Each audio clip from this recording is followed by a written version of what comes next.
hal mid baa ku darsanaya anigu oo u baahan in bulshada laga wacyigeliyo. Soomaalidu aniga waa isticmaalnaa baraha bulshada oo kama mirnin. wax walbaa ka warramaynana anaga wayna yani kamid waa kanaan wixii waa ku jirnaa, balse yani waa yar tahay in waxaan qaabku noo saameeyo dad ka warramayo ama bulshada la fahansiiyo. haddoo kale qofka markuu xanuunsan yahay yani xanuunka haya ma garanaya isla markii inuu buku xanuunsan yahay wuu garanayaa, laakiin markuu dhakhtar u tago xanuunka haya wuu garanayaa, xanuunkaasaa ku hayo dawadaasaa qaadanaysaa. anaga markuu xanuunsanahay dad bukaan ahay haddana saa ay tahay prescription oo noo qoran lama lahan, marka daawadeena waxay noqonaysaa in anaa wax aan sheegno ay kuwa kale anaga naga mid wax ay sheegaan waxani yani qaabka u xanuunsanahay oo dad u qeexi karo, xogtii soo gudbini karo, waxaan wax ay qaabkii noo sameeyeen kadib waa xalkii iyo daawadii heli karnaa. marka waxaan oran karaa Soomaalidu waxa ugu muhiimsan waxay tahay baraha bulshadu ma aha inuu baraha bulshada ay ku hagto, adigina hagtaa la rabaa, waa adig inaad maamusho, ma aha inuu soo ku maamulo. yani ma ahan adigoo wada socdo in notification ku soo dhacdo aad fiirinayso wada socotaa nidaam ma ahan adigoo salaada subax soo kacay subaxii telefoon ku kala lahad ma aha marka muuqaal walba ka horma inaad iska daawato oo comment ka bixiso ama like siiso ama aad daawato ama notification walba ku soo dhacdo iska eegto ma aha, because haddii wax walba aad sameynayso yani waa lagu hagayaa xad malihid gacanta lagu hayaa qof waxa tahay la maamulayo oo si doona laga yeelayo. marka waxaan xad ha lahaado nidaamna ha lahaado xilligaa isticmaalayso iyo waxa aad ka isticmaalayso garo taas oo buuggaaga waxaan ku arkay meel aad ka hadashay mental health, macnaha social mediaga si xun loo isticmaalo in uu family badan kala geeyo oo arkaysa dadka inay leeyihiin expectation aan reality ahayn, xaqiiqa aan ahayn, oo laga yaabo in labadii qof ee wada noolaa ama social sida isguursadeen xaqiiqa markii ay reality maanta la isguursado aad arkaysa in ay expectation-keeda waxyaale ay filanayeen markii xaqiiqada ay la kulmaan waxaan ka duwan in la kala boodo. oo marka ay dadku ay inta badan social media ay waaqici xaqiiqa aan sax ahayn iska dhacayaan in ay reality tahay. marka waad ka qortay aad iyo aad meesha buugga qayb aan uga hadlaa jirto social media iyo saameynta uu ku yeelan karo qofka shakhsiyan, qoyska iyo mujtamaca guud ahaan. qaybta ugu horeysa oo chapterka page-ka ugu horeeyo waxaan uga hadlay gabar yar oo dhalanaysa markay dhalato neefteedii ama breathing system-ka u horeeyo ayadoona qaadanin kaameradii in la dowtaagay in lagu hayo yani cuniga xataa lama weydiin fasax xataa lama aadaamin hataa laga yaabaa lama aadaamin. waxaa laga yaabaa cuniga markuu dhalanayo in kaamerada lagu hayo cajiib, markuu dhasho ilaa iskuulka maalinka la geynayo uniformka loo xiro lama sawiro. social mediaha maaragtay nolosheeda oo dhan privacy ah inaysa jirin. gabadha markay soo weynaanaysaa iskuul baa la geynayaa, dugsi jaamacad bay gaaraysaa already. marka waa qof social mediaha kusoo dhex koray ama kusoo weynaadayba. ugu dambeyn markaa cunugta waxay helaysaa inay isticmaasho. marka waa waqtiga hadday soo gaarto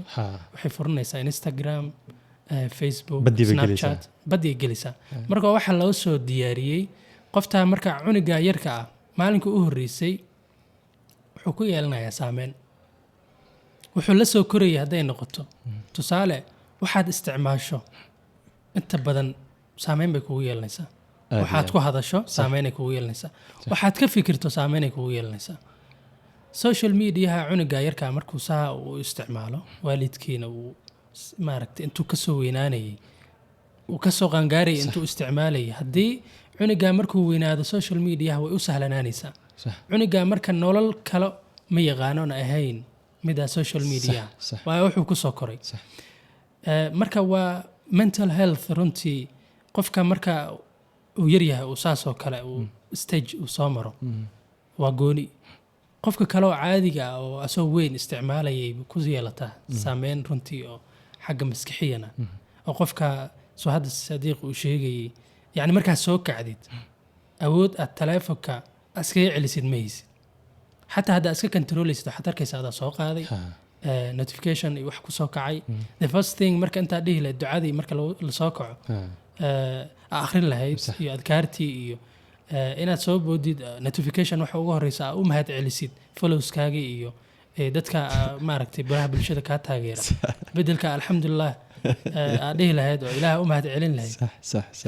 marka waa dhibaato runtii xagga maskaxiyan ah qofka u saameyn karto marka waa mashaakil runtii la rabo in dadka bulshada marka gabadha yar ee soo dhalanaysa niyow wallaahi midnaba caadi mayn ahayn tusaalahaas waxaa kugu sii daraya waxaad arkaysaa markay soo dhalato hadda gabadhaas ay 2 sano gaadho waxaad arkaysaa telefoon baa loo dhiibayaa si loogu mashquuliyo aad iyo aad si la maamo isaga mashquuliso telefoon baa loo dhiibayaa haddii aan loo gadin tablet haddaan loo gadin telefoon baa loo dhiibaya ku mashquulaysaa 3 sano markay joogto way taqaanaa si telefoonka loo isticmaalo cunug kastoo dhan waqtigan jooga qaar adiga garanayn meel qaar aad tiri karin bay yaqaanaan ha kaatumada magacooda yaqaanaan heesaha ay qaadeen bay la wada qaadayaan marka mujtamaca ayaa qayb ka ah in lagu ababiyo in lagu soo barbaariyo anaga qayb ka ah mujtamaca sababtoo ah aabihii meeshaas fadhiyaa kursiga ku fadhiyaa TV-gu daawanaya ama telefoonku daawanaya wuxuu rabaa daawada ama hadduu maxaadana dhegeysto laakiin telefoonku isticmaalaya hooyadii TikTok ku jirta ama jikada ku jirta cunugtii yar marka in bedelka la ciyaar lahaayeen ama wuxuuna sameyn lahaa telefoon baa loo dhibaysayna oo mashquul si uu aabo wixiisa u daawado peacefully hooyana ay wixii u daawato naga hayo macna inay soo gaari marka qof kale noo ababinaya ubadkeeni oo of course hada ababin weysid adiga ka warheyn weysid gurigaaga hadan lagu dhex ababinaya banaan u bixin cunugii marka hadhow kama celin karto cunugaas ina social media isticmaal sababtoo qayb noloshiisa kamid ah waay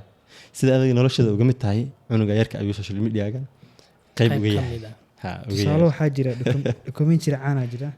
waxaa la yidhahdaa social media dilemma Netflix-a laga helayaa marka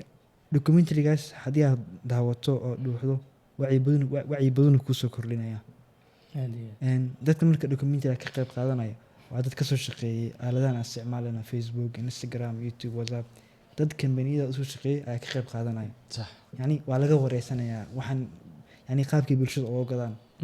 marka wareysiga dhammaan markii aad documentary u fiirsato waxay ka wada simanayaan waxay tahay yani dadkani waxay diiradda saarayaan dadkan aalad soo saaray Facebook, Instagram sida ugu fudud mar walba attentionkaada ku haysan lahaayeen sida ugu fudud mar walba maskaxda u maamul lahaayeen Facebook marka aad soo gasho waxa uu yani screenka ugu hore waxaa saarnaanayo what are you feeling maxaad dareemaysaa what's in your mind garatay yani aaladan waxay u samaysan yihiin qaab waxa adiga aa rabto waxa aad dareemayso inay mar walba ogaadaan si ay kuu siiyaan waxaasi waxa uu yahay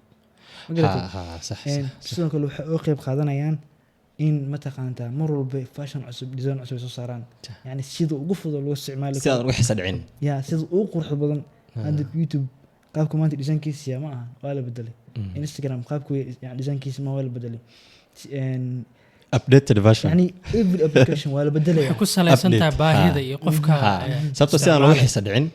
inyahow mawduuca mental health markaad fiiriso waxaad arkaysaa dhibaatooyinka weyn adduunka caam ahaan uu ku hayo qof waxaad arkaysaa dadku ku xiran yahay bulshadu ku xiran yahay comment-ka ay kasoo bixiyaan ay qofkii noloshiisa ay bedeli karto heer uu qofku isdili karo ama dhibaato kala geysan karo hadda marka aad fiiriso wadamadan inta badan reer galbeedka ah dagaalada ka dhacan ee mass shootingka ciyaalkan wada qoryaha qaata ee dadka laaya ama ardayda leynaya ama iyagu isdilaya marka dib loo fiiriyo taariikhda waxaa la dhahaa wuxuu ciyaari jiray video game buu addicted ku ahaa marka video game ku daawanayay ayuu practical intuu qori soo qaatay dadkii laayay lonely buu ahaa qofkan oo intuu qol isku soo xiro depression kan waxaa keenay markaa social media oo noloshaadii dhan baad ku salayso oo dhahdo comment-ka laga soo bixiyo haddii lagu dhaho comment qofku soo qoro waad fool xunta ama waad boorinta ama caataa tahay ama in ay dhulka kula gasho micnaha oo qol isku soo xirto taana micnaha waxaa waaye mental health oo qofki waxaa loo capturing inuu qofkiiba kukuun lagu sameeyo oo wehel aad ka dhigato social media waxaa arkaysaa Soomaaliya waxaa arkaysaa gabar baa sawir bay soo dhigaysaa wax noocaasa maadaama video daawanayay laba gabdhood dagaalaya gabar baa gabar comment ka soo bixisay meena comment ka helin dukaankeeda ugu tagtay saaxiib ay soo qaraacday marka fikir gabadha inta ayna gabadha ka dukaankeeda ugu tagin waxaa laga yaabaa isbuuc ka hor in comment ka soo dhigtay marka isbuucaas intayna dagaal gabadha sameeynin bal maxay ku fikirtay habeenkii ma ayna seexanin baa laga yaabaa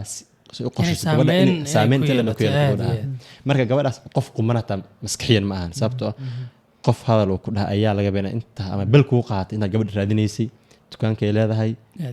bal maxay ku fikirtay heer noocay ku gaartay level intee dhan bay martay marxalad intee dhan bay martay inay comment laga soo bixiyay ay murugo inta dhan u geysato ilaa ay qofkiis comment ka bixi ay raayso raad qaado soo hesho ay disho waa dhibaato marka ninkan soo saaray Facebook iyo Instagram صح يعني Mark Zuckerberg wareysi wuxuu ku bixiyay in gabadha asaga u dhalay uusan u ogolaanin marnaba in Facebook ama Instagram account ka furato marnaba uma ogolaano gabadheedii in Facebook ama Instagram account ka samaysto aniga kula hadla wuxuu dhaamay isticmaalo waxaa soo galaa markii aan wax soo gudbinayo marka accountkiisa fiirsan wuxuu kamid dadka ugu fuluska yar dad badan ninka sameeyaa waa nin makhaad furtay oon cuntadeena aan cunayn marka meesha waxaa ka garan kartaa in yacni waxaa loogu talagalay dadka in lagu kontaroolo in maskaxdoodii lala socdo waa qaab la rabo waa gumaysi casriyeysan